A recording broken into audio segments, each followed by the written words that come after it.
हरि सुख दुख से कर दीजय न्यारे। सुख दुख से कर दीजय न्यारे। लाखों रूप मन भावन की। लाखों रूप मन भावन की। तुमसे सदा स्नेह रहे। तुमसे सदा स्नेह रहे। तुमसे सदा स्नेह रहे। तुमसे सदा स्नेह रहे। याद स्वरूप सुहावन की। याद स्वरूप सुहावन की। क्यों रूठे हो सतगुरु स्वामी। क्यों रूठे हो सतगुरु स्वामी। राह निहारूं आवन की। राह निहारूं आवन की। तुमसे सदा स्नेह रहे। तुमसे सदा स्नेह रहे। याद स्वरूप सुहावन की। याद स्वरूप सुहावन की। संगत लीला मौजन समझी। संगत लीला मौज न समझी। खंड खंड में टूटी। खंड खंड में टूटी। गुरु बचनों की पकड़ न राखी।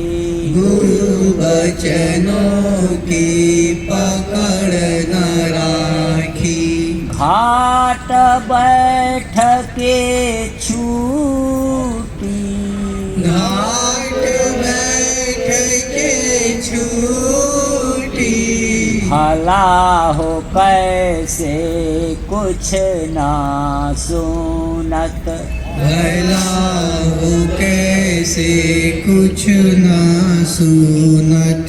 प्रेय साध समझावन की। हे असाध समझावन की। तुमसे सदा स्नेह रहे। तुमसे सदा स्नेह रहे। याद स्वरूप सुहावन की। याद स्वरूप सुहावन की। क्यों रूठे हो सतगुरु स्वामी।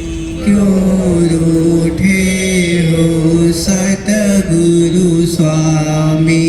राह निहारूं आवन की।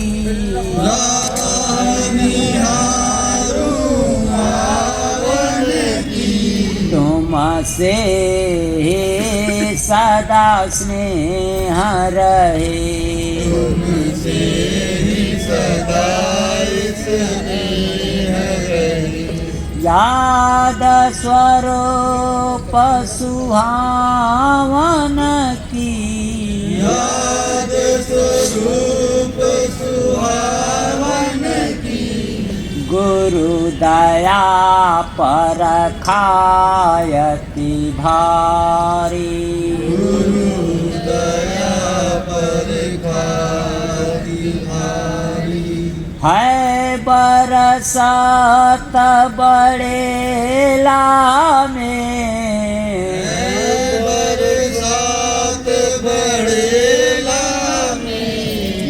मिला साध मिटा सब भटका। मिला साथ भरमा। मिला साध मिटा सब भटका। मिला साध भरमा सब भटका। अब ना भटकूं मेला में। अब ना भटकूं मेला में। संगत स्वतः संभालो आओ।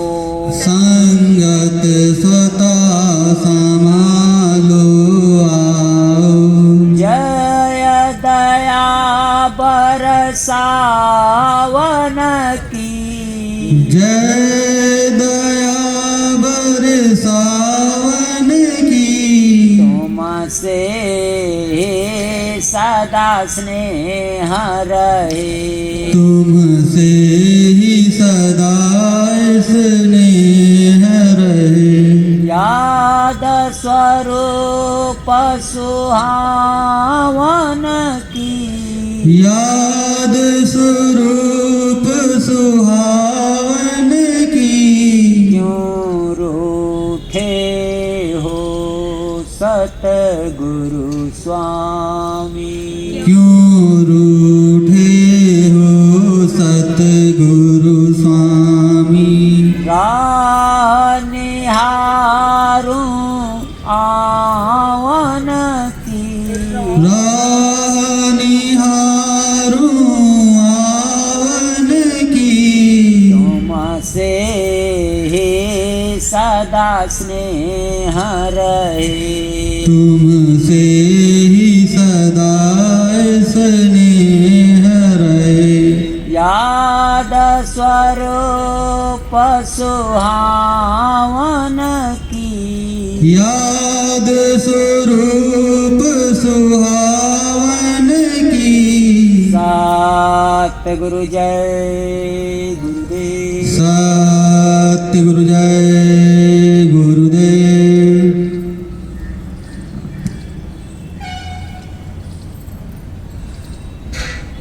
परम संत सतगुरु जय गुरुदेव जी महाराज के चरणों में सत सत प्रणाम करते हुए उपस्थित सभी प्रेमी भाई बहनों के चरणों का भी धूल हूँ। मैं बाबा जय गुरुदेव जी महाराज के चरणों का धूल हूँ, तो आप सबके भी चरणों का मैं धूल हूँ। मैं कोई बड़ा नहीं हूँ, मुझे आदेश हुआ, मैं मंच पर आ गया। गुरु महाराज की बातों को सब लोग जानते हैं, लेकिन सच्ची बातें, वास्तविक बातें वही जानता है जो अंतर में धंसता हो, अंतर में कमाई करता हो, गुरु महाराज का दर्शन करता हो, अंतर में आवाज़ सुनता हो, शब्द उतरते हो, तो वही असलियत को जानता है और पहचानता है। तो प्रेमी भाई बहनों, मैं आप सबके भी चरणों का धूल हूँ और गुरु महाराज का ये वक्त का संदेशा देने के लिए फिर यह खुच खाच हो गया, शुरू हो गया, तो बल्कि सही बोलते समय खुच खाच ठीक नहीं होता है, वैसे चलने दीजिए।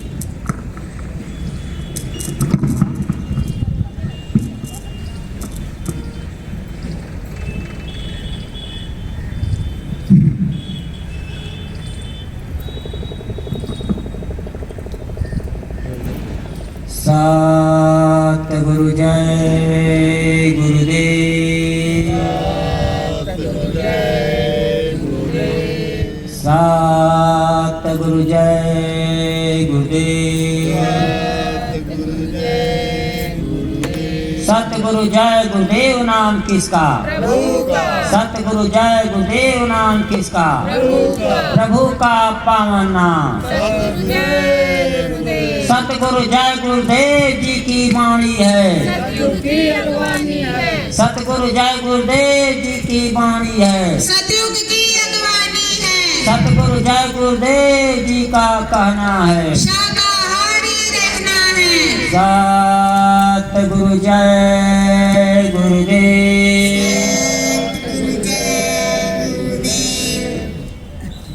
तो प्रेमी भाई बहनों, जो प्रार्थना के माध्यम से आप सुन रहे थे, यह भी सत्संग होता है। उसके भाव में डूबना, आँखों को बंद करके, अपने बाहर की दोनों आँखों को बंद करके, यहाँ से जहाँ पर माताएं बिंदिया लगाती हैं, भाई लोग चंदन लगाते हैं, उस स्थान से आँखों को बंद करके उस प्रार्थना में विभोर होना, उसके भाव में डूबना, यह भी सत्संग है। क्योंकि दया की धार सतगुरु की आती है, बरसती है, और उस बरसात में तराबोर होकर के स्नान करके जब पाओगे तो वहीं से चीज़ सच्चा होता है और वहीं समझ में आता है। ऐसे समझ में आने वाला नहीं, बाहर से कुछ नहीं। बाहर से थोड़ा समझोगे, लेकिन जब तक अंदर नहीं आप धसोगे तब तक शंका का समाधान होने वाला नहीं है। ऐसे बहुत सी शंकाएं आपको घेरे हुए हैं, लेकिन शंका का समाधान मिटाने के लिए गुरु महाराज ने कहा था कि साध की संगत जरूरी है। साध का संग नहीं मिलेगा तब तक समझ में नहीं आएगा। गुरु महाराज बता दिए, वो पंपी सेट चल रहा है, पानी पीने आएगा नहीं, जाओगे तो ऐसे मुट्ठी पानोगे, धीरे से जो कलाकार होगा, जो साधना करता होगा, साध होगा तो पी लेगा। लेकिन जहाँ पंपी सेट का पानी फटफट फटफट चल रहा है तो कहीं इधर, कहीं आँख में, कहीं नाक में, कहीं मुँह में, इधर उधर घुसेगा, पी नहीं पाओगे ढंग से। और हैंड पाइप का पानी जो है चलता है तो धीरे धीरे आप पी सकते हो, तो हम लोग तो हैंड पाइप वाले। और गुरु महाराज तो कहने का मतलब जो साध होता है उसकी बातों को सुन करके आप वो रसपान करोगे, फिर अंदर में धसोगे तो धीरे धीरे पीना आ जाएगा। वो पानी चाहे किसी का हो, इंजन वाला भी हो, उसको भी पी सकते हो, उतरने लगेगी। लेकिन जब तक साध नहीं मिलेगा तब तक बात समझ में नहीं आएगी। इसलिए गुरु महाराज बराबर कहते थे कि साध संग मोहि देव नित परम गुरु दातार, ये प्रार्थना सुनाते थे, आपको समझ में नहीं आता था। और एक बात और सुनाते थे कि माना तू भजो गुरु का नाम, माने तू भजो गुरु का नाम। मैं पूरा प्रार्थना नहीं सुनाना चाहता, बात बताना चाहता हूँ, क्योंकि बातें बहुत कुछ समझाने बतानी है। यह संसार रैन का सुपना, यह संसार रहने का सुपना, आई किया विश्राम, आई किया विश्राम, ताते चे अंत समय कछु काम न आवे, अंत समय कछु काम न। कहने का मतलब गुरु महाराज बतलाते हैं कि यह संसार रैन का सपना स्वरूप है। यह संसार में उठना बैठना रमना, उनके आवरण को लेना, इससे भजन नहीं बनेगा। भजन कैसे बनेगा? आगे की लाइन कहते हैं, ताते चेत करो सतसंगत, ताते चेत करो सत्संगत, भजन करो अठोयाम। भजन करो अठोयाम। कहते हैं कि सत्संगत, संगत नहीं, सत्संगत। संगत गुरु होती है कहा था, फिर कहा सत्संगत। सत्संगत माने, सत माने जागृत, जागी हुई, चेतन, यानी जो अंतर में दिव्य दृष्टि खुला हो, दिखाई पड़ता हो, सुनाई पड़ता हो, जो भजन सुमिरन ध्यान करते हो, उन ऐसी संगत को कहते हैं सत्संगत। और जो कभी भजन किया नहीं, कभी माला उठाया नहीं, सुमिरन किया नहीं, ध्यान किया नहीं, उसको कुछ दिखाई पड़ता नहीं, सुनाई पड़ता नहीं, तो ये अमोलक धन पा करके गुरु महाराज का और उसका उपयोग किया नहीं, तो उसको भी आप संगत कहते हो। सत्संगत का तो सत्संगत नहीं है, संगत में भी हाजिर हुआ कार्य में, लेकिन उसको कुछ आता नहीं। सत्संगत जो अनुभवी हो, सिमरन भजन ध्यान करती हो, ऐसी संगत का साथ करो। ताते चेत करो सत्संगत, उनको याद करो, तब भजन करो आठोयाम। तब भजन आपका आठों पहर यानी हमेशा चलता रहेगा, चलते फिरते उठते बैठते। साध जो होता है सच्चा संगत जो होती है वह आपके मैल को छुड़ा देती है, आपके भूल भरम को मिटा देती है, गुरु की बातों को आपके अंदर आत्मसात कर देती है, आपको समझ में आने लगता है। वो बैठाएगा, भजन ध्यान कराएगा, अंदर में दिखाई पड़ेगा। इसीलिए कबीर साहब ने कहा, रे दे से धे मांगू नहीं, मांगू तुमसे अनिस दिन दर्शन साधका, कहे कबीर मोहि दे। महात्मा कहते हैं कि निस्दिन दर्शन साधका। अरे सदगुरु के पास बहुत से पूरे लोगों का कल्याण करना है, जगह जगह कहाँ किस रूप में कल्याण करना है, जाना है आना है, आप हर बार पहुँच नहीं पाते। इसलिए साथ आपके आसपास ही मिल जाएगा। इसलिए गुरु महाराज ने कहा कि साध का संगत करो, सब संगत करो, तभी आपका कल्याण होगा और आप लोगों ने जाना नहीं। और गुरु महाराज कहते हैं ऐसे साध का संग करोगे तो सच्चाई मालूम होती रहेगी कि गुरु महाराज कहाँ हैं। और गुरु महाराज अंतर से बताएंगे घाट पर वही बात सच्ची, और बाहर से बताएंगे उसमें धर्म में पड़ जाएगा। इसलिए और ये बात पहले से गुरु महाराज समझाते हैं कि सत्संगत को चेलो, साध का पकड़ करो। लेकिन आप समझे नहीं, अपनी बात थोड़ा मैं बता रहा हूँ, समझाने के लिए मैं गुरु की बात बता रहा हूँ। तीरथ व्रतव कर्मयाचारा, ए भटकावे मद में। ये गुरु महाराज की बात है, आप लोग सुनते रहते हैं कि ये तीरथ व्रत कर्म आचार व्यवहार कर्मकांड ये भटकाने वाला रास्ता है। और पंडित काजी भेक से सब अटक रहे डग डग में, इनके संग पिया नहीं मिलना, पिया मिलेंगे साध समग में, खोजरी पिया को निज घट में।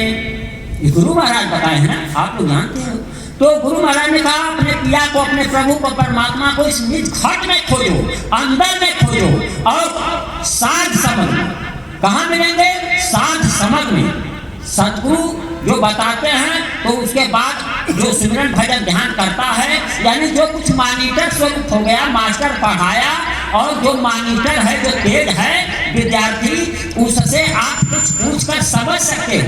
अगर गुरु की बात समझ में नहीं आती, यही जरूरी होता कि गुरु महाराज ने जो कुछ बताया या गुरु जो भी कुछ बताता है उसकी सारी बातें सबको पकड़ में आ जाए। लेकिन कुछ मेधावी छात्र होते हैं, वो पकड़ लेते हैं, फिर उनका हम संग करेंगे, उनसे पूछेंगे, उनसे भी प्रेम करेंगे तो वो हमको आपको बता देंगे। ऐसा होता है तो उसी व्यवस्था की नकल है। आप नकल नहीं पकड़ पाते तो असर कहाँ से पाओगे?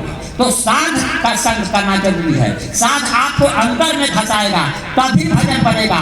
और भजन क्या है, सिमरन क्या है, ध्यान क्या है, गुरु महाराज बताते हैं। और आप लोग जो लोग संसार के हैं, अभी गुरु महाराज के संगत में नहीं पड़े हैं, उनके लिए भी मैं बता देना चाहता हूँ। जो आप समझे हैं तो ये क्या होता है, और जो भजन नहीं करता वो क्या है। तो महात्मा कहते हैं भजन बिना मानाई पशु के समान हो, भजन बिना मानाई। कहते हैं जो भजन नहीं करता वह मनुष्य पशु के समान है। फिर क्या कहते हैं, पशु से भी गया। पहले तो कहते हैं भजन बिना मानाई पशु के समान हो, क्योंकि पशु भजन नहीं कर सकता। वह अपने कर्मों के मुताबिक एक कुदरत के बनाए हुए जेल खाने हैं जो आपके सामने दिखाई पड़ता है, यानी कुदरती जेल खाना, भगवान का बनाया हुआ जेल खाना क्या है?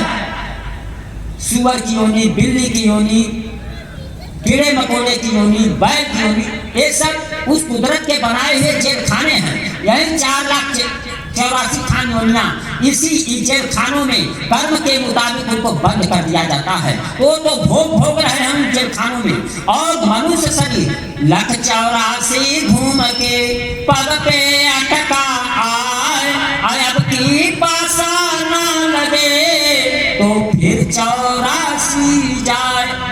महात्मा कहते हैं कि 84 लाख योनियां जो ये जेल खाने हैं, इन जेल खानों से गुजर कर आने के बाद मनुष्य का शरीर मिलता है।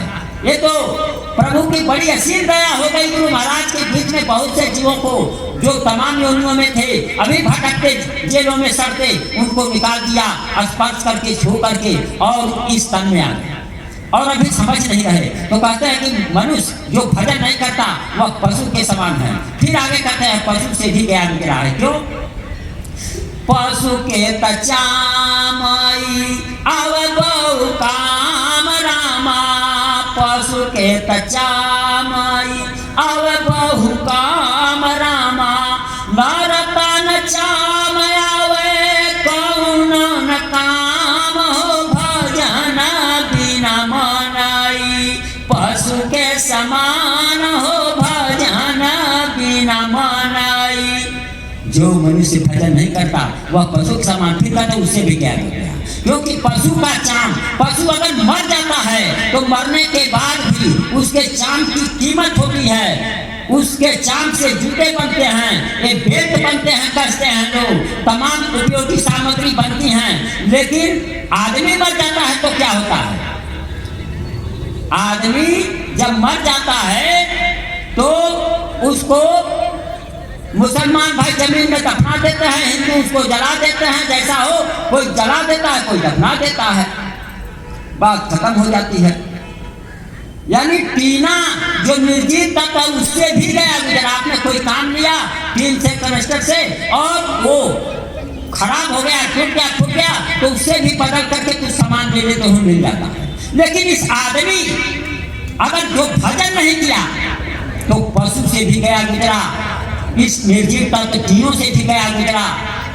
बड़े भाग मानुष तन पावा सुर दौलत, कहते बड़े भाग से मनुष्य शरीर मिला है, लेकिन इधर कहते टीना से भी गया गुजरा, पशु से भी गया गुजरा। जो भजन नहीं करेगा वह पशु से भी गया गुजरा, और जो भजन करता है उसके लिए बड़े भाग मानुष तन पावा। क्योंकि वो पशु जेल खानों में सजा पा रहे, तड़प रहे, कीड़े मकोड़े तड़प रहे, वो एक जेल खानों में बंद है। उनको भजन करके मुक्ति मोक्ष पाने का रास्ता नहीं होंगे। मुक्ति मोक्ष का दरवाजा मनुष्य शरीर में इन दोनों आंखों के मध्य से, यहाँ से सूरज बैठी है, यहाँ से ऊपर को गया। इसलिए प्रेमी भाई बहनों, कहा गया कि मनुष्य शरीर बड़ा बेशकीमती, बड़े भाग्य से, ये भजन करना बड़ा जरूरी। और भजन का रास्ता इस संत सद्गुरु से मिलता है, वो समझ में आता तब है जब तक साथ नहीं मिलता, जब साध मिलेगा। इसलिए साध को खोजने के लिए गुरु महाराज ने कहा कि साध संग जो आपके आसपास पड़ोस, अगर कोई सुमिरन भजन ध्यान करता है, दिखाई सुनाई पड़ता है, आप उसका संग करो। तो आपको तो बताने के लिए बना दिया। कैसे पूछे? अरे गुरु महाराज जब नामदान देते थे तो आपको कहते थे, जो लोग नए नामदानी हैं, जो अभी नामदान दिए हैं, अगर उनको समझ में नहीं आया तो पुराने नामदानियों से पूछ लेना, जो अनुभवी हैं, सुमिरन भजन ध्यान करते हैं, इतना भी बात करते थे। तो आपने नामदान दिया, कहे भैया हमको समझ में नहीं आया, बताएं। तो कहते हाँ आओ हम बता देते हैं, हम पुराना नामदानी तो नहीं कहते, जो कभी सुमिरन किया नहीं, भजन किया नहीं, ध्यान किया नहीं, ऊपर से नीचे, नीचे को ऊपर बताया, गलत बताया। आप भी जब नहीं करोगे भजन ध्यान, जो करता है वह भूल गया, ऊपर से नीचे, नीचे को ऊपर, गलत सही कर रहा, समझ में आता नहीं, तो मालिक की दया की धार कैसे उतरेगी। इसलिए अनुभवी को खोजने के लिए कहा, जो सुमिरन भजन ध्यान करता उससे पूछने के लिए। तो सब अनुभवी हो गया, सबसे पूछ रहे थे। पहले टाधारियों से करते, फिर उसके बाद का कोई से कोई कपड़ा डाली, लेकिन कम से कम अनुभव हो तब नहीं आपको बताएगा, आपको बैठाएगा, दिखाएगा। जगह जगह का आप सत्संग करो सामूहिक रूप से, अपने अपने घरों पर समूह में इकट्ठा हो जाओ, गाँव घर के गाँव के लोग, और उसमें कोई एक मॉनिटर होगा, वो बैठाएगा लोगों को, फिर वो भी बैठेगा, दूसरा कोई कराएगा। तो भैया जो जानता होगा बैठेगा, दिखाई पड़ेगा, सुनाई पड़ेगा, वो बैठाएगा। जब नहीं बताओगे तो कैसे बताएगा? कुछ तो बताना ही पड़ेगा कि हाँ भैया अच्छा लगता है, दिखाई पड़ता है। अब क्या कहा गुरु महाराज, ये मत बताओ, लेकिन कुछ तो बताओगे तभी तो बताएगा रास्ता। तो भैया एक जो है भजन का रास्ता बिना साध के पकड़ में नहीं आता है। ये भैया क्या कर रहे हो डिस्टर्ब, आप जानते नहीं हो का, कोई रट वट के बोलता है का यहाँ पर, हटाओ इसको, हम ऐसे ही बोल लेंगे। तो ये भजन का रास्ता बिना साथ के आपको गुरु महाराज के द्वारा जब रास्ता मिला तो ये जो है बिना उनके प्राप्त नहीं होता है। आप लोग सुनो, इतने लोग आए हैं तो आवाज़ जाती दूर तक, लेकिन आपका पता नहीं क्या माइक कलर से आप तैयार कर रहे हो, समझ में नहीं आता। सतगुरु जय गुरुदेव। तो प्रेमी भाई बहनों, बातें बहुत कुछ हैं, मैं थोड़े में बता देना चाहता हूँ कि क्योंकि अयोध्या धाम से पधारे हुए एक बड़े भैया जो साध हैं, अनुभवी हैं, सब कुछ दिखाई सुनाई पड़ता है उनको, गुरु महाराज से बातें होती हैं। और बिना गुरु महाराज के बात अंतर आदेश के, धाम बड़ेला एक ऐसा स्थान है कि वहाँ से गुरु महाराज के बगैर आदेश की एक पत्ता भी नहीं हिलता, अंतर से आदेश होता है। और गुरु महाराज ऐसे कहीं जाने वाले नहीं हैं। इसलिए प्रेमी भाई बहनों, अंतर में धंसो तो उनकी रजा समझ में आएगी, उनकी मौत समझ में आएगी, कहाँ हैं वो खुद बताएंगे।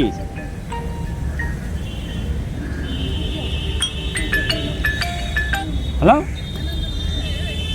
सत्संग होता ना? हाँ, अनकबन इपिकाक हाँ, बता दो 200 पावर का इपिकाक ले आए के उनको दे देना, और ब्रायनिया एक ही। हाँ तो इपिकाक लहा के दे देता।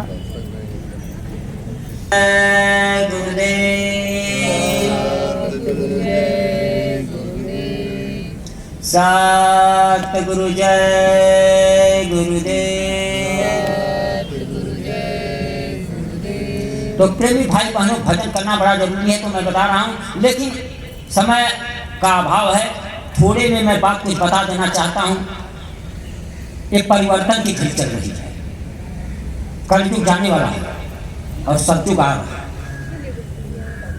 अब कहेंगे कुछ बात तो आपको समझ में नहीं आएगा जो सत्संगी है। वैसे सतयुग आ चुका है, सतयुग और कब का आ चुका है मैं बता देना चाहता हूँ आपको। प्रयागराज त्रिवेणी संगम पर गुरु महाराज का जब कार्यक्रम हो रहा था 97 में, तो कहा कि यहाँ पर जमीन तैयार है, नैमिषारण्य में सतयुग के बीज बोएंगे। अब ये बताओ, आप ही सोचो कि खेत जोता बन रहा है, तैयार हो रही है प्रयागराज त्रिवेणी संगम पर इलाहाबाद, और करें बीज लेकर के हम खड़े रहेंगे, बोएंगे नैमिषारण्य में। ऐसा कौन सा खेत है कि उसकी जोताई यहाँ हो, निराई गुड़ाई यहाँ हो, और बीज लेकर बोएंगे नैमिषारण्य? अरे वह खेत चलता फिरता होगा। तो गुरु महाराज ने कहा कि प्रयागराज त्रिवेणी संगम पर जमीन तैयार होगी और नैमिषारण्य से सतयुग के अंकुर फूटेंगे, सतयुग की किरणें दिखाई पड़ेंगी। उस समय 97 में हमने देखा, लिखा था पोस्टर हर जगह, सतयुग की किरणें नैमिषारण्य से फूटेंगी, सतयुग के अंकुर दिखाई पड़ने लगेंगे। तो प्रेमी भाई बहनों, प्रयागराज त्रिवेणी संगम पर सतयुग महाराज के माता पिता की शादी हो गई, यानी जमीन तैयार हो गई। ये समझ लो, जब अंदर में नहीं धंसोगे तो बात समझ में नहीं आएगा। सतयुग महाराज के माता पिता की शादी हो गई तो जमीन तैयार हो गई। कहा नैमिषारण्य में बीज बोएंगे। तो गुरु महाराज नैमिषारण्य में संकल्प का बीज लेकर के 11 दिन तक जो कार्यक्रम रहा खड़े रहे और उपयुक्त समय मुहूर्त देख करके बीज डाल दिया। और गुरु महाराज ने मंच से कहा कि सतयुग के अंकुर दिखाई पड़ने लगे। पत्रिका उठाकर देख लो 97 का, अब समझ में आ जाएगा। क्योंकि कोई साध बता दे, सत्संगत बता दे, या सतयुग की बात समझ में आए तभी आएगा अंदर में। तो कहा सतयुग के अंकुर दिखाई पड़ने लगे। तो 97 में गुरु महाराज ने कहा, यानी 97 में सतयुग के जो महाराज की जो माँ थी उनके गर्भ में वो सतयुग महाराज का पिंड तैयार है। तो जिसकी दिव्य दृष्टि होगी वही न देखेगा। तो गुरु महाराज तो सब कुछ जानते हैं, देखते हैं, परम प्रभु हैं। तो उन्होंने कहा कि सतयुग के अंकुर दिखाई पड़ने लगे, यानी सतयुग महाराज गर्भ में आ गए। इसके बाद जब गर्भ में आ गए तो 9 मास 10 दिन में बाहर होते हैं, या हमारे भारतीय संस्कृति के अनुसार और माताओं के अनुसार वैज्ञानिकों हर तरह से 9 महीने 10 महीने। कहने का मतलब 98 में उनका जन्म हो गया, तो 98 में ही सतयुग यहाँ पर आ गया। लेकिन सतयुग लागू होना भी बाकी है।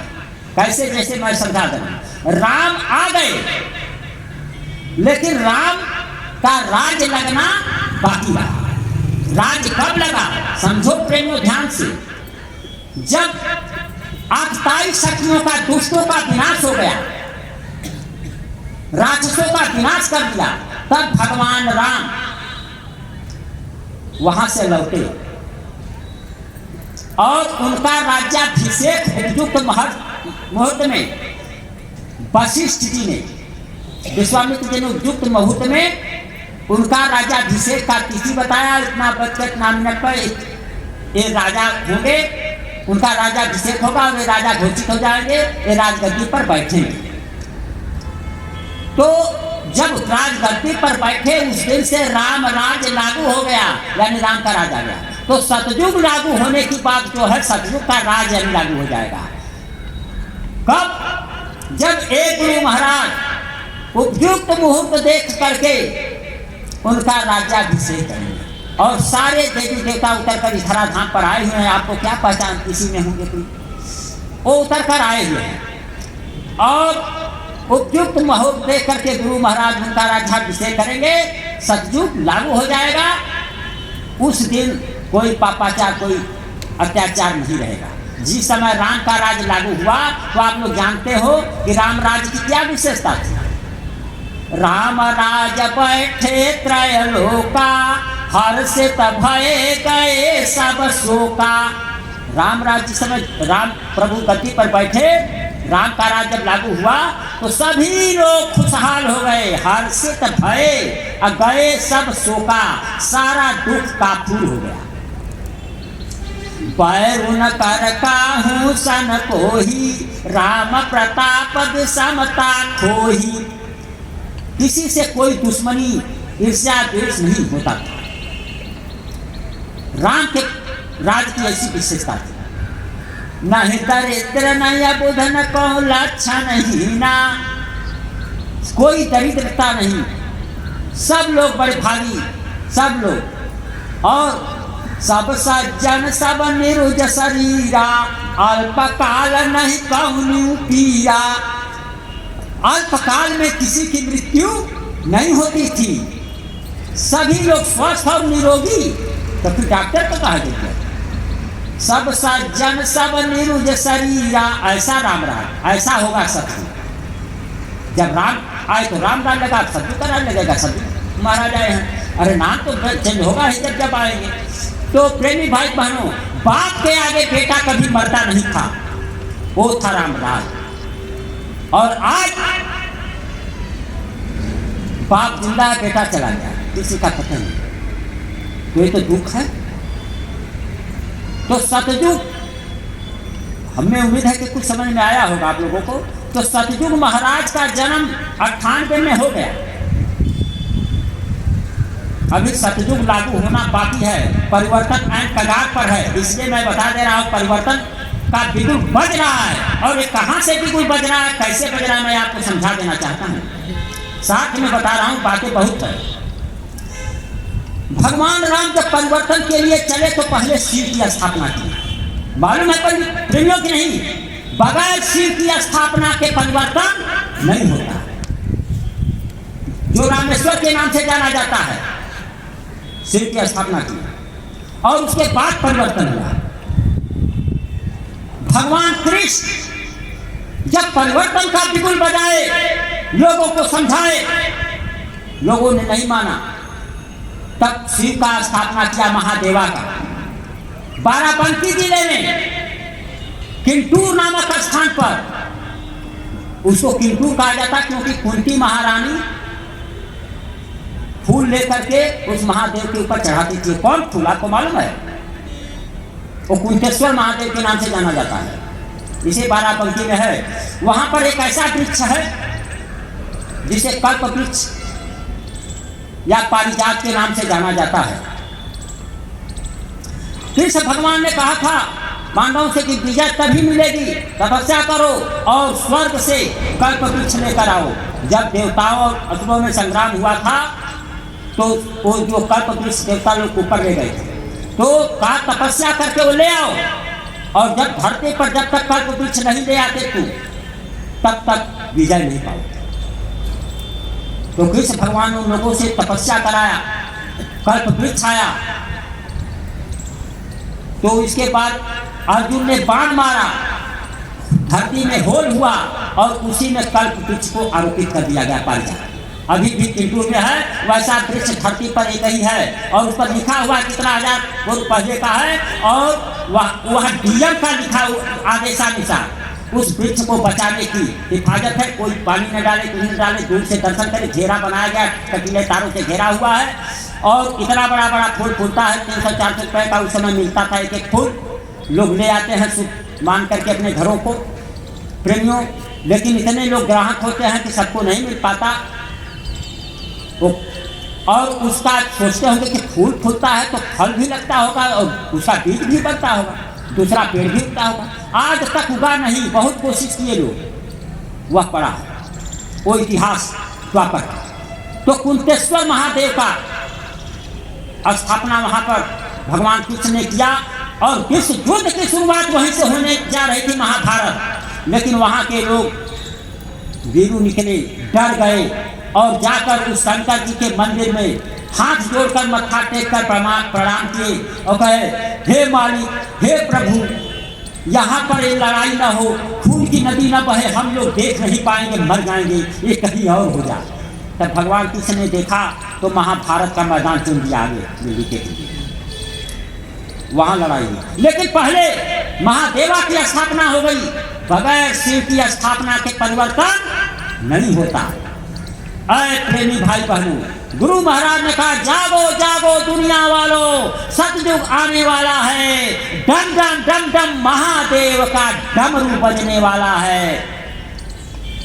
बिना उनका डमरुआ बजे, बिना तांडव नृत्य के कुछ होने वाला नहीं है। तो आपको याद करना चाहिए कि जब गुरु महाराज ने संकल्प किया है और भोलेनाथ को जगाया काशी रात कटेसर गंगा की रेती पर, भोलेनाथ पक्षी राज के रूप में गुरु महाराज के मंच पर पधारे। हम भी उस समय रहे 1979 सन में।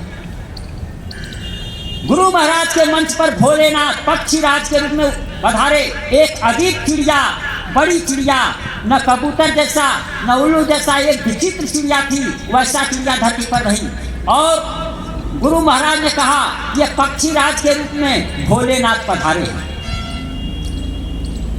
और कह रहे हैं, हे गुरुवर, अब हमको दे दो आदेश, मैं कर दूं पलटा धार, पापियों का मार कर दूं, संहार कर दूं, हम अब नहीं मानेंगे। गुरु महाराज ने कहा, ठहरो भोलेनाथ, थोड़ा ठहरो महाराज, अभी समझा लेने दो, फिर करना है अपना काज। सुन सतगुरु की बात, सुन सतगुरु की शिव ने मानी बात। और चले गए उत्तर दिशा, जब भी हुआ प्रभात।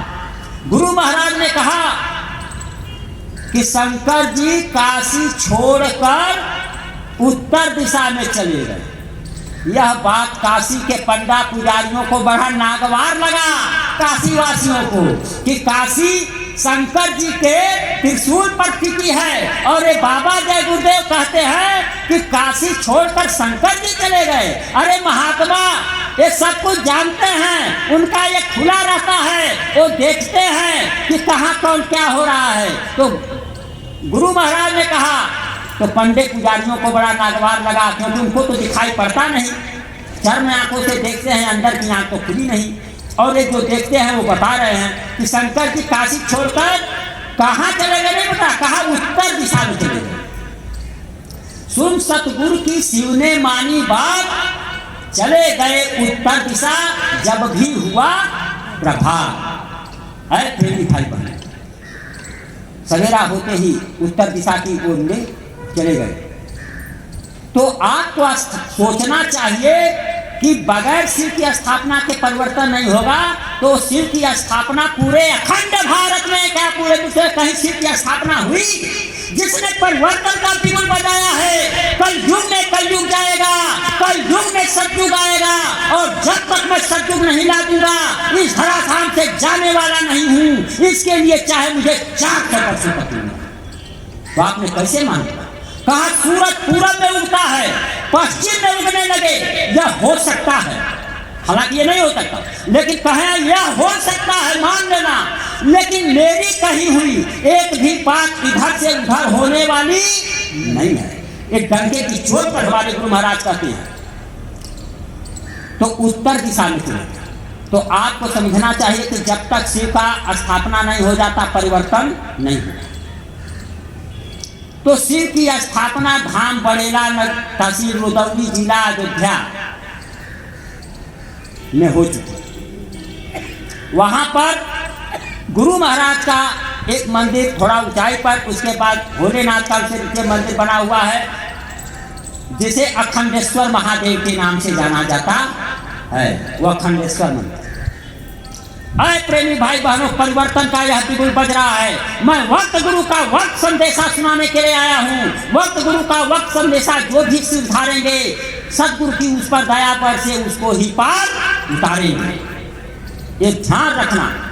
तो शिव की स्थापना हो गई, तो परिवर्तन तो होना है। एक परिवर्तन का बिगुल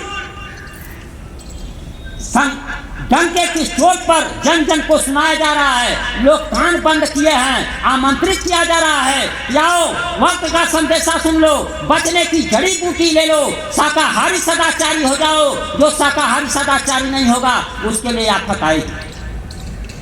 सफाया होने जा रहा है। अब कहोगे कि कैसे सफाया हो जाएगा? अरे उसी में आप भी रह रहे हो, हम भी रह रहे हैं, तो सफाया कैसे हम लोगों का होगा? आओ समझ में आएगा।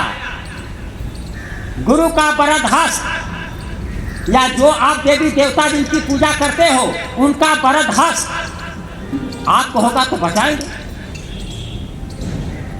लेकिन शाकाहारी सदाचारी होकर के या फकीरों ने संकेत कब्रिस्तान नहीं है कि अरे काटते हो पेट में डाल देते हो, वो मुर्दा ही तो हो गया जिसको काट दिया और पेट में डाल दिया। तो मुर्दे को पेट में डाल दिया, क्या यह शमशान घाट है? यह शमशान घाट है, इसमें कब्रिस्तान बना रहे हो। ये बार बार संदेश सुनाया जा रहा है, गली गली में संदेशा दिया जा रहा। गुरु महाराज ने कहा था कोई घर बाकी न रहे, सबके पास संदेशा पहुंच जाए, न कोई ये कहने वाला न मिले कि हमको बताया नहीं था। ये निष्कलंक अवतार आपके सामने। अरे आपके सामने जब धरती पर शंकर जी आए थे तो उस समय तो माना नहीं भगवान। जब राम आए थे तो शंकर जी भी तो आए थे धराधाम पर त्रेता में, नहीं जानते हो का आप? अरे रामायण आप लोग पढ़ते हो, रामचरितमानस में शंकर जी अपनी देवी पार्वती के साथ जा रहे हैं और शंकर जी एक जगह लेट कर साष्टांग प्रणाम करते हैं। तो पार्वती जी ने कहा यहाँ कोई है नहीं, किसको प्रणाम कर रहे हैं? तो शंकर जी कहते हैं यहाँ पर हमारे प्रभु पिता का चरण पड़ा है राम जी का, मैं यह धरती पवित्र है, मैं इनको प्रणाम कर रहा हूँ। तो पार्वती ने कहा आप खुद भगवान हो, आप वो आदमी को प्रणाम कर रहे हो? उनको भी शंका। अरे पति व्रता नारी का कर्तव्य होता है कि अगर पति कहीं झुक गया तो पत्नी को भी झुक जाना चाहिए, अनुकड़ी होना चाहिए। लेकिन वो कहती है आप आदमी को प्रणाम कर रहे हो, तो आदमी हैं? कह नहीं, अरे वो परम प्रभु वो पिता हैं, वो मैं उनको प्रणाम कर रहा हूँ। पार्वती चली थी सोचने लगी, पहुँचे लोग अपने स्थान पर। तो फिर पार्वती के मन में आया कि मैं चल करके देखूं, क्यों न परीक्षा ले लूँ कि वो भगवान हैं, अगर तो मालूम हो जाएगा। तो शंकर जी से आदेश लेते हैं कि मैं भी चल रही हूँ प्रणाम करने, वो प्रभु है तो मैंने दिया नहीं। पर ठीक है जाओ, लेकिन कोई छल बल मत करना पड़ता। चली पार्वती जी और वहाँ जाकर के जंगल में क्या करती हैं, सीता जी का रूप धारण करती हैं कि इनकी सीता खोई हुई है और अपनी पत्नी के विरह के वियोग में पागल हैं, खोज रहे हैं। यही सोचा कि आदमी है तब तो खोज रहे हैं, पागल में तो भगवान को तो जान जाते हैं। अरे उनकी लीला को कोई पहचान नहीं पाता। तो पार्वती ने क्या किया, माँ सीता का रूप धारण कर लिया। और उस समय शंकर जी जब प्रणाम कर रहे थे साष्टांग धरती पर लेट करके, तो प्रत्यक्ष में नहीं थे, उनका चरण पड़ा था। लेकिन जब सीता का रूप धारण करके उस जगह पर पहुंचती हैं तो भगवान राम एकदम रूप में स्पष्ट प्रत्यक्ष दिखाई पड़ते हैं। तो कहते हैं, ये सोचते हैं कि जब देखेंगे तो कहेंगे हाय सीते, आदमी होंगे तो कहे हाय सीते और हमको पकड़ लेंगे, तो मैं जान जाऊंगी कि ये आदमी है। तो भगवान राम क्या कहते हैं प्रेमियों, रामचरितमानस में आता है, देखते हैं। अरे माँ अकेली इस जंगल में, पिताजी कहाँ है? वो इनको पिता बता रहे हैं, उनको पिता बता रहे हैं, बाप जानो रहस्य। कहते हैं अरे वाह अकेली इस जंगल में, पिताजी कहाँ? भाई सब मनुष्य रूप में तो धरती पर आए हैं, तो महात्मा है तो आपको पिता माता सबको बहन बेटी यही तो कहेंगे। तो कहते हैं आप अकेली जंगल में, पिताजी कहाँ हैं? अब पार्वती को काटो तो खून नहीं, सोचे के बाप रे बाप तो पहचान। इसके बाद क्या होता है, कहे कि मैं प्रणाम करने के लिए आई हूँ, फिर भी माफी मांगे, प्रणाम करने के लिए आई हूँ मैं आपको। ठीक है चली गई। शंकर जी के पास पहुंची, शंकर जी ने कहा हो आई, कहा हाँ। लेकिन जब ध्यान लगाकर देखते उनकी तो एक खुली थी ना, जिसका तीसरा नेत्र खुल जाता वहीं शिव होता, ये खुला था। तो महात्मा शिव होते हैं, धरती पर आए थे, वो भी अपने समय के महात्मा रहे। कुछ ऐसा अलौकिक काम करते हैं तो आप भगवान कहते हैं, उनकी पूजा करते हैं, उनके मंदिर मस्जिद बनते हैं, तो वक्त पर माना नहीं।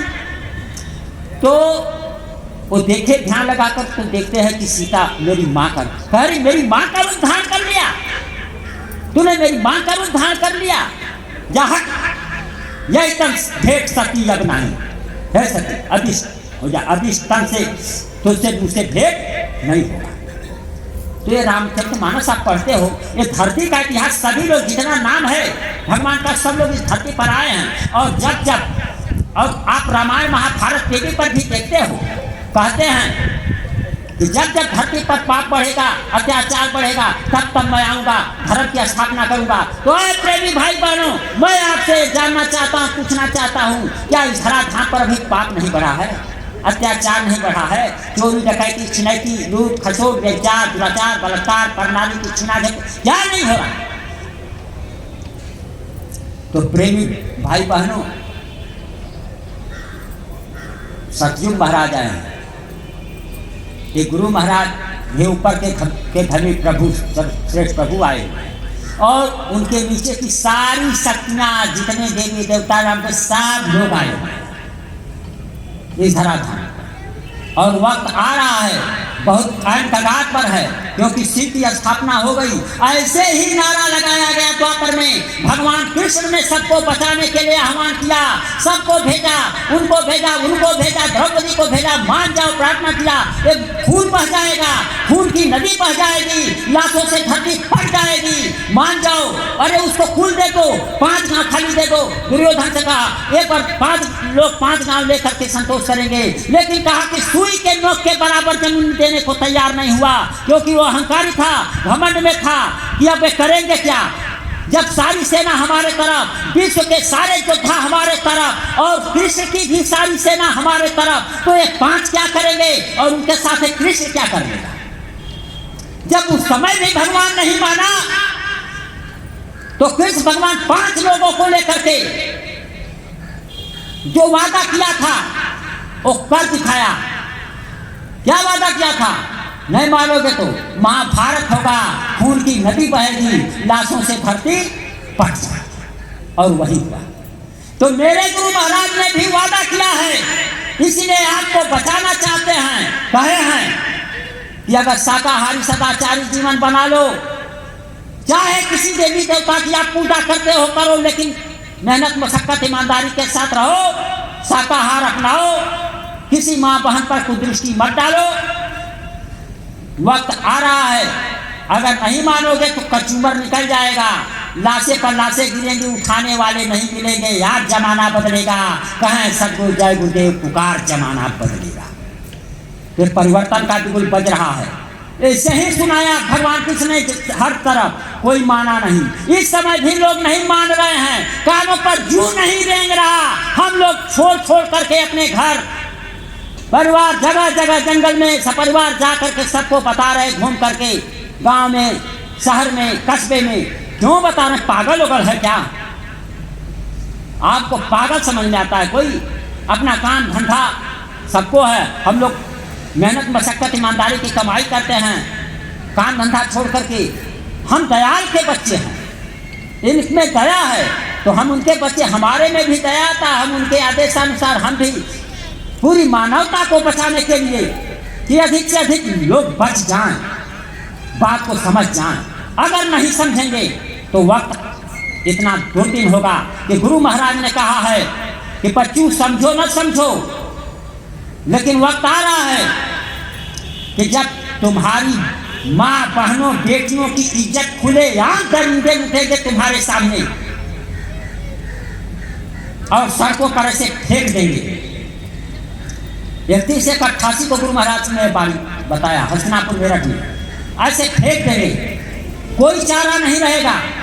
तब दौड़ोगे, कहोगे कि चलो बाबा जी के पास। गुरु महाराज ने कहा तब दौड़ोगे, कहोगे चलो बाबा जी के पास। तो पहचान लो, ए बचाएंगे। ऐसे हाथों से इशारा करते हुए अपने भक्तों की तरफ कहा, ए बचाएंगे। ऐ प्रेमी भाई बहनों, सतगुरु की सतयुगी सेना धाम बड़ेला में तैयार हो रही है। मुट्ठी भर लोगों से परिवर्तन करने की बात गुरु महाराज ने कहा है कि मुट्ठी भर लोगों से परिवर्तन हो जाएगा।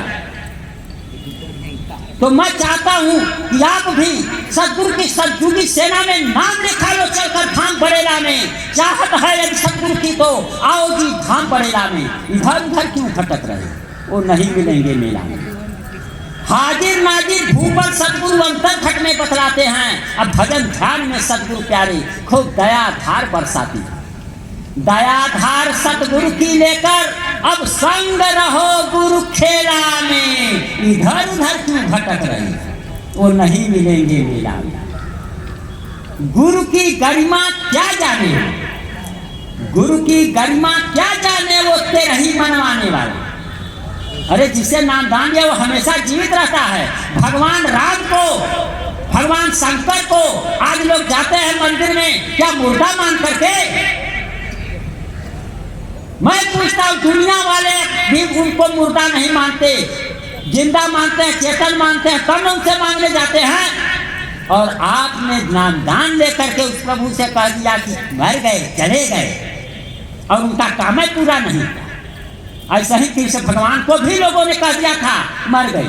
कृष्ण भगवान ने भी डंका बजा था यही ना कि महाभारत होगा, खून की नदी बह गई, कुछ हुआ नहीं। गोपियां कह रही थी कुछ हुआ है नहीं। जरासंध ने डंका बजवा दिया था पूरे विश्व में कि कृष्ण मारा गया। 17 बार लड़ाई में परास्त होने के बाद, साथ में बता रहा हूं भैया, कुछ तो जानते ही हो। 17 बार लड़ाई के बाद, परास्त होने के बाद जरासंध 18वीं में कहा कि विजय पा गया, क्योंकि कृष्ण भगवान भागने लगे और पहाड़ के गुफा में घुस गए।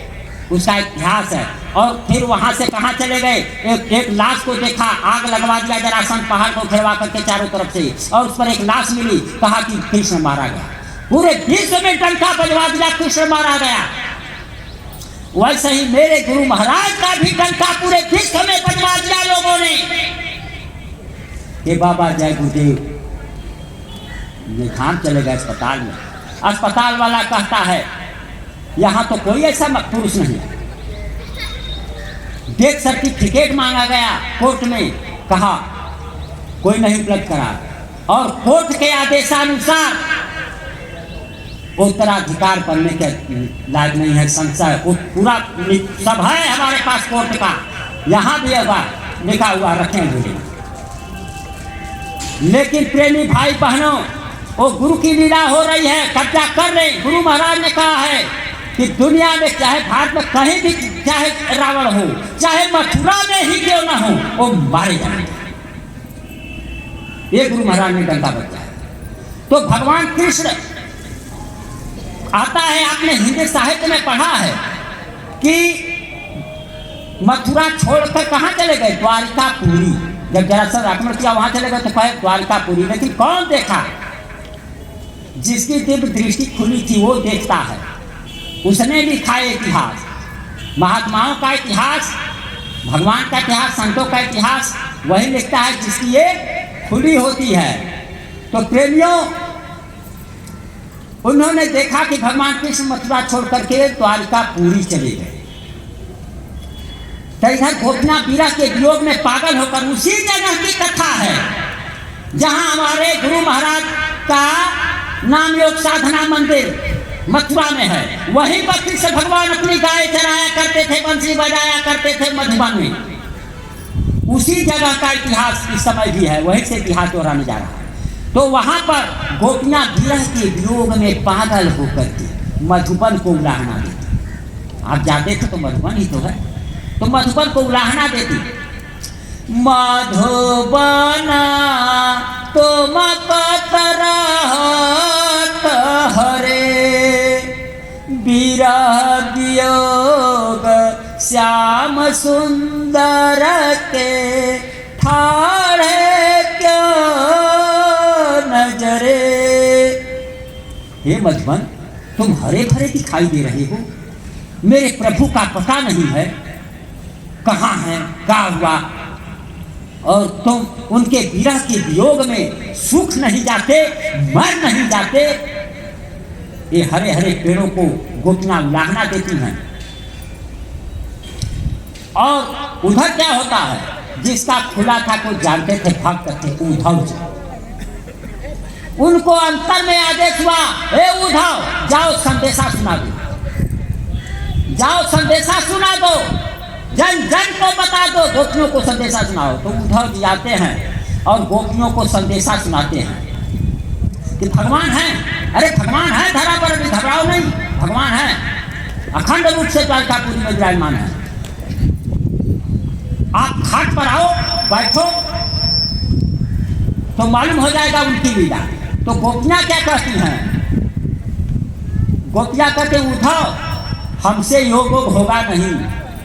अरे काहे लागी लौला उद्धव योगवा कपाती, हमनी के रही गईली तेल बिना बाती, हमनी के रही गईली तेल बिना बाती।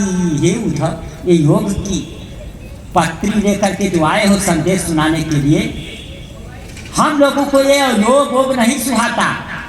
ये बताओ है तो ऐसे दिखाओ नाखों से। अरे वो अंदर की बात बताए हैं हमारे गुरु महाराज के अंदर की, आज भी यही लोग कहते हैं दिखाओ। अगर स्पष्ट कहे कि ये उनका हुक्म हुआ है अंदर से, वो आएंगे, लेकिन अंदर में कहते हम लोग नहीं मानते, तुम बहकाने आए हो उद्धव, तुम बहकाने आए हो। उद्धव जाहु तुम्हीं हम जाने, तुमको श्याम यहाँ नहीं पठायो, तुम हो राह भुलाने।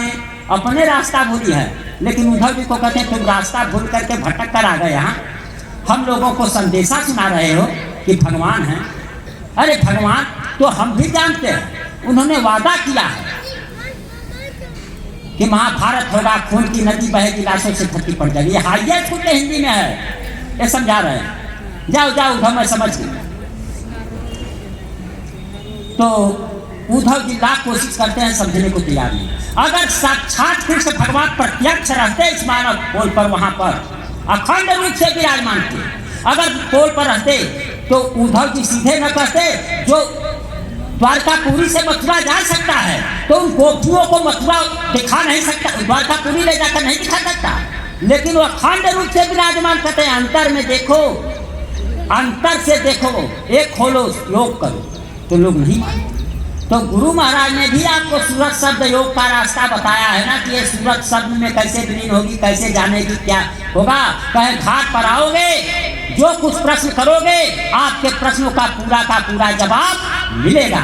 अगर ये परिचय नहीं देंगे घाट पर तो इनकी समर्थता पर प्रश्न चिन्ह लग जाएगा। आपने किया नहीं, बस चाहिए धन दौलत महल अटारी, करोड़, 2 करोड़, 10 करोड़, 20 करोड़, कितना बंदा, किसी को संतोष है नहीं। और 100 पुष्ट बैठ कर जब MLA मिनिस्टर खाएंगे, इतना उनके पास है, मगर सबसे ज्यादा हदीस उन्हीं को, हवाला घोटाला को वही करते हैं। तो बताओ ये ज्ञान है? मर जाएंगे तो देखेंगे कि हमारा बच्चा भूख लाता है, कौन किसका बच्चा? तो यह ज्ञान नहीं है तो क्या है प्रेमी भाई बहनों? और चैन की नींद नहीं लेते, कौन गोली मारते? तो प्रेमी भाई बहनों, यह भ्रम है, धर्म है, अज्ञान है। तो गोपियां भी नहीं समझ पाई। आज भी समझाया जा रहा है कि अखंड रूप से गुरु महाराज धाम बड़ेला में विराजमान हैं, जहां शिव की स्थापना हो चुकी है। परिवर्तन आइन कगार पर है, परिवर्तन का बिगुल बज रहा है, डंक का बज गया है। आप जगो औरों को जगाओ, सहजय नानक मुक्ति पाओ। आप जगिए और लोगों को जगाइए, उनका भी कुछ गुण आपको मिल जाएगा। जब जो काम करेंगे तो गुरु की दया में तो आपका बचाव होगा। और गुरु महाराज ने आपको अंतर में धंसने की बात बताई। सतगुरु पढ़ाई अंतर विद्या, बाहर में क्यों भटक रहा? गुरबानी में निज बाणी खोज, जगत में रावण मटक रहा। सूझ बूझ कर चलना बंदो, गुरु का बस एक निशाना है। भूल गए निज धाम तुम्ही, तुमको ही घर पहुंचाना है। अपना घर पहुंच नहीं पा रहे हैं, ये कह रहे हो कि मेरा है, ये मेरा है। गुरु महाराज कहते हैं परदेश है। अगर आपका रहता तो आप यहीं बराबर रहते, आपको यहाँ से जाना नहीं पड़ता। आपका घर अंतर में ऊपर है, और आप जो है काल माया के देश में आकर के मौज मस्ती में फंस गए और कहते हो मेरा है, मेरा है। अरे प्रेमी भाई बहनों, ऐसे ही कुछ लोग थे जो कि इस देश में रहते थे और राजा, उनको सजा मिल गई और देश निकाला कर दिया गया, दूसरे राज्य में चले गए, देश निकाला हो गया। तो बहुत दिन बीत गया और राजा ने सोचा कि मेरे महाराजा, जो राजाओं का राजा महाराजा, मेरे बच्चे बिलख रहे हैं, उनको चलकर ले आए। तो वो भी गए और वो मजदूरी करते थे, तो उन्हीं की सभा में शामिल होकर के वो भी मजदूरी करते और कहे, सब लोग अपना अपना हाल चाल लेते, दुख सुनाते कि राजा ने निकाला कर दिया। तो कहे, अरे मैं अपनी दाढ़ी ऐसे हिलाऊंगा और तुम लोगों का सब सजा माफ हो जाएगा, राजा माफ कर देगा। प्रेमी भाई बहनों, उन लोगों को उसकी बातों पर विश्वास होता कि बात को सच्चा सच्चा करता है, जो मान लेता है उसका भला हो जाता है। उसके बाद वो लोग क्या किए, कहे चलो ठीक है, चला जा तुम्हारे साथ। अब वो जाते हैं तो जो राजा था उसको तो उसके राज वाले सब पहचानते हैं, बड़ा स्वागत होता, बड़ा स्वागत होता, से मालते फूल मालाओं से उसका स्वागत होता। लोग कहते यार सच में राजा से इसका परिचय है, हम लोगों को छुड़ा दे। तो प्रेमी भाई बहनों चले जाते और जाकर के सिंहासन पर बैठ गया, कहा और दाढ़ी ला, कहा कि तुम लोगों की सारी गुनाहें माफ। ऐ प्रेमी भाई बहनों, ओ राजाओं के राजा महाराज, कुल मकुल मालिक प्रभु अनामी, उस लोक से ये आए हुए आपके रूप में, आपके पास आकर के गांव गिराव में आप करके आपको बचाने के लिए आए हैं और कहे हैं इनके पीछे जो चल देगा उसकी सारी गुनाहें माफ, बचाव हो जाएगा। अरे बचाने के लिए आपने नहीं देखा इमरजेंसी मिसा काल में, जब लोकतंत्र का गला घोटा जा रहा था, सरकार का कोई विरोध नहीं करता था, सारी पार्टियों के नेता जेलों में बंद थे। अरे अटल बिहारी वाजपेयी, राजमाता सिंधिया, लाल कृष्ण, सारे लोग जेलों में बंद थे उस समय। जगजीवन बाबू जेल में मसाला पीस रहे थे। अरे प्रेमी भाई बहनों, जो कार्यकर्ता थे छुप गए थे। उस समय के लोग होंगे तो याद होगा, सरकार का विरोध करने का हिम्मत किसी में नहीं था। कांग्रेस की सरकार रही और इमरजेंसी मिसाल आई, जबरिया नसबंदी अभियान, कर्मचारियों अधिकारियों को कहा कि जब तक तुम तो केस नहीं देते हो तुम्हारा तनख्वाह नहीं मिलेगा, तनख्वाह रोक दिया गया। जबरिया नसबंदी लोकतंत्र का गला घोटा गया था प्रेमी भाई बहनों, और किसी की हिम्मत नहीं थी। जो नेताओं के कार्यकर्ता चुप भैये थे वो दुपक गए, झंडे डंडे फेंक करके दुपक गए। लेकिन उस परिस्थिति में हमारे गुरु महाराज बाबा जय गुरुदेव जी महाराज सरकार का विरोध करते रहे। यह देखो इंदिरा का खेल, इंसान बनेगा बजिया बैल, देख लिया इंदिरा का राज, चारों ओर मचा उत्पात, भारत के वीर जवानों जागे जगा रहे थे। गुरु महाराज को भी जेलों में धमकना पड़ा, जेलों में जाकर। प्रेमी भाई बहनों, उस समय उनके प्रेमी जोर लगा करके परिवर्तन लाए। सब नेता जेल में बंद थे और प्रचंड मेजॉरिटी से जनता पार्टी सत्ता में आई।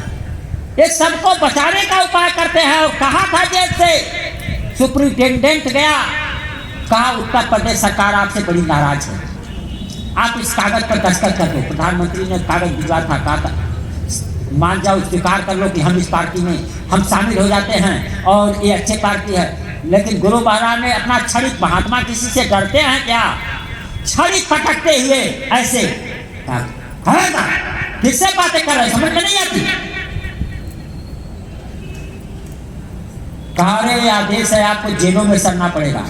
खबरदार, अगर 24 मार्च तक मैं बाहर नहीं हो गया तो जितने बाहर है सब अंदर होंगे और अंदर वाले सब बाहर हो जाएंगे। प्रेमी भाई बहनों, 23 मार्च 1977 को गुरु महाराज जेल से वापस बाहर हुए, मुक्ति।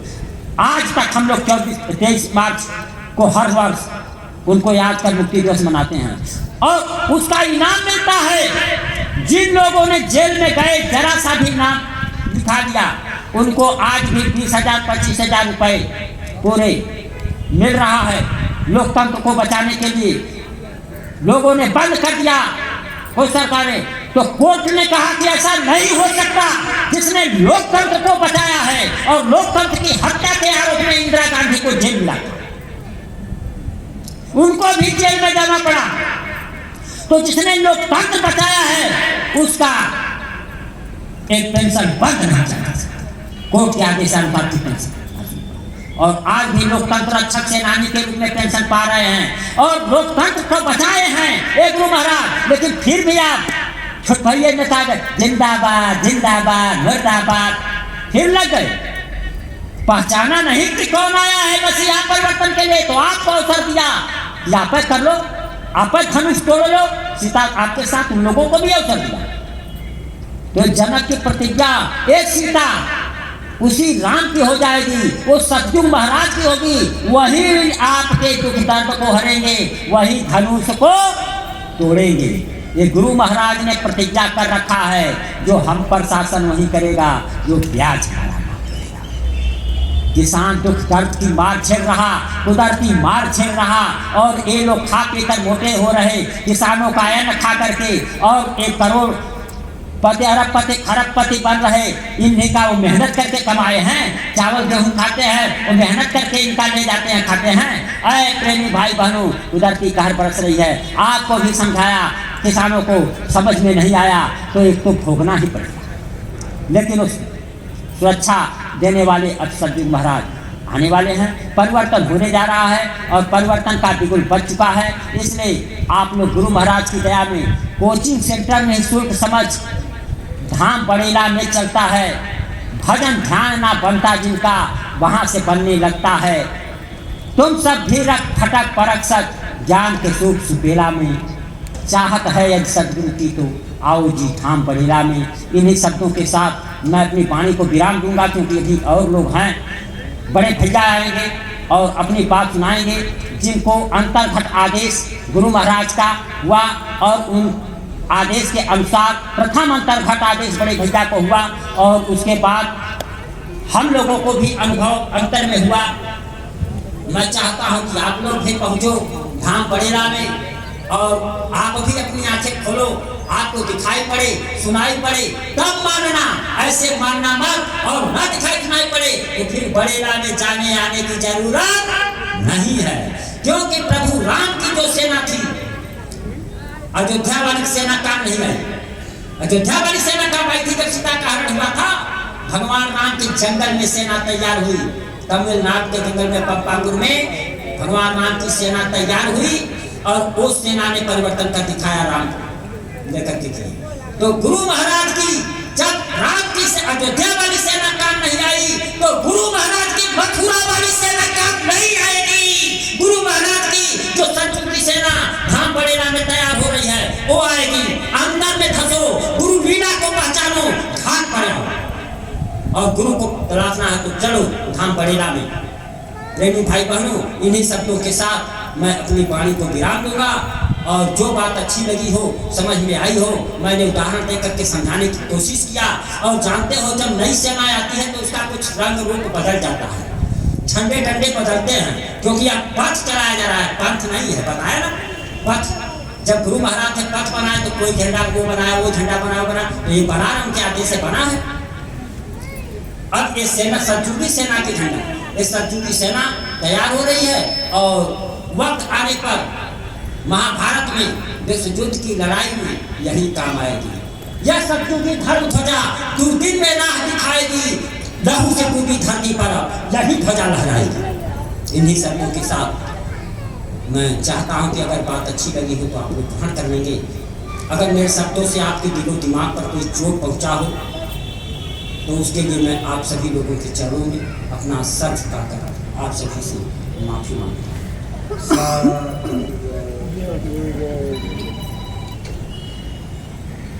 अब मैं चाहूंगा कि बड़े भैया आवे, धाम बड़ेरा से जो पधारे हैं वो बड़े भैया आ रहे हैं और आपको रूहानी सत्संग अंदर का कुछ बताएंगे। वैसे तो सब लोग ज़्यादा गाँव के हैं, बहुत कम लोग हैं, 2-4 लोग सत्संगी आकर के अपना को दया बहर बरसाएंगे। आप सुनो समझो, जिनके प्रथम उत्तरखंड आदेश से लक्ष्य सतगुरु जय।